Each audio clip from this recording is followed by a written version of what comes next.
Hey everyone, Dan here. Before we get into it, if you enjoy these videos, please hit the like and subscribe button. It helps lots. And also keep in mind that these are my own thoughts, opinions, and ideas.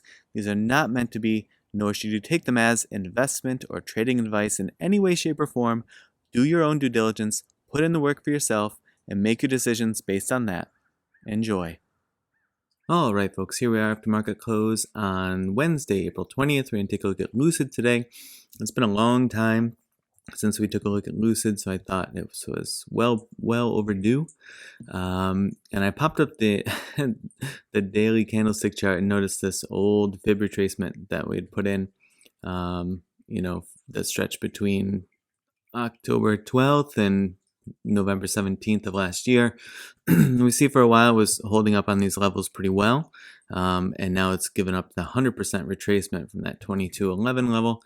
So we're going to pop that off and kind of zip over left. Wow, that's odd. Zip over left and sort of take some, there's a whole range that it spent a lot of time in here, from about 16, 17 bucks up to about 29, 30 bucks. And so there's a lot of levels to grab from here.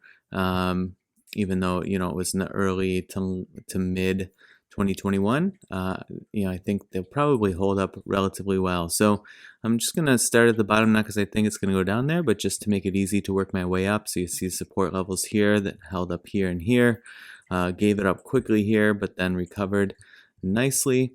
The next level up from that, start to look and see where it consolidates, where it supports and rejects, right on here at 2012, which is pretty close in to where it is at the moment. And then the next level up that I look at right here, 2193. And the level up after that seems to be a bunch of topping out. Let's see where we can catch some bottoms as well. Right about here, 2461.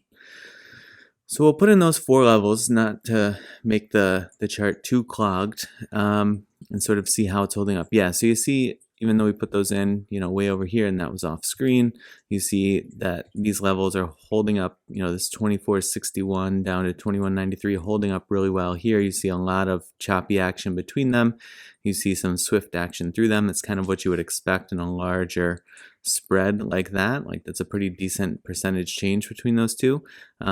And then nothing really having to happen between that 1734 and 2012 level yet, because that 2012, is that what it is? 2012 has held up pretty well since it gave it up, under the $20 level back here last year. So as long as that continues to hold up, I would look for it to continue to build its base over this, $20 level, and then make a run basically at 22, right? 2193. There's, like, hypothetically not a ton that should prevent it from making a pretty clean run in that direction, other than if it can't build support over that $20 level, then on the flip side, like you see here, it came up and it struggled with that $20 level, and then it was able to overtake it. But I mean, it could have very easily rejected back down there, right? And come back and retested that 1734. So it hasn't had to do a retest since that first big gap down, that over 10, almost 11% down day. So, we'll see if it needs to do that again, but I would just be very cautious of what it's doing at that $20 level.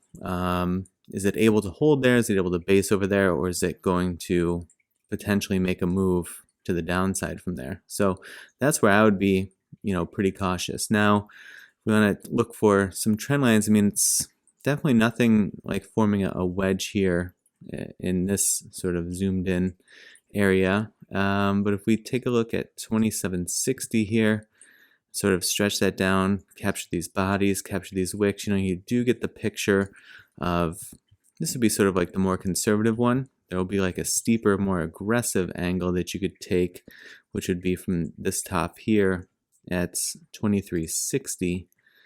That comes down like so, right? And this would be a more aggressive downtrend resistance for it to break. So if it can break this downtrend resistance, then it might have a good shot at that 22 level. And to me, the sort of broader one to play, I mean, this might even make more sense to just kind of pin this up here, to be honest, and just have it, bring it down like this. But whatever you want to do on your chart, I think in order to have like a more conservative and then a more aggressive level or trend line, I'll sort of split the difference and have those two like that. But we could see a nice move. It's able to work its way through this downtrend resistance. At least it'll leave that behind, give it an opportunity to build something around that $22 level, and then this will be the next downtrend resistance for it to try to overcome. And that could allow it to base over 22 and give it that ability to run at the mid 24s, which would certainly be a nice. Like I said, there's really nice run room here, right? You could have played upside and downside here for all of this chop, and if you had just sort of like bought at support and sold at resistance a couple of times, you could have made some profit. Eventually, you would have broken down and gotten burned, but if you had your risk to reward and your stop loss in place and everything, you probably could have gotten out with more wins than losses, and that might have worked out well. So something to keep in mind, especially if it starts to do the same between this $20 and $22 level, which is also like a 10% range. And so I'd keep an eye on those. I would imagine because it's sold off pretty hard, everything is pretty much caught underneath in a bearish formation with the EMAs and the MAs. The MACD, see if this is curling at all. I mean, it's kind of getting this sort of like really lackadaisical kind of motion. It's not really doing much of anything. Kind of like, the candles to me look better, right? The candles are wicking off the $20 level. So it's showing that the price action is getting bought up at that level. And then, though it was down today, it had an inside day from this large green candle yesterday. And then, it is starting to form those just 3 candles into it. So take it with a grain of salt. The more candles, the more confident you can be in the movements or the formation. Starting to show potential curl, right? Maybe a curl happening. It's not as choppy as like this, or like this started to maybe show a little bit of curl movement, but then it got like more choppy.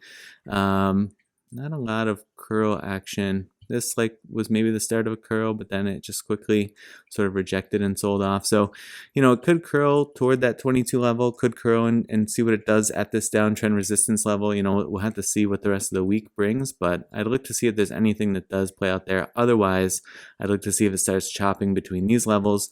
And like I said, if it can't hold that $20 level, just be aware that that next level deep could be pretty far down in that 17 something range, 1734. So, pretty low 17s for that matter.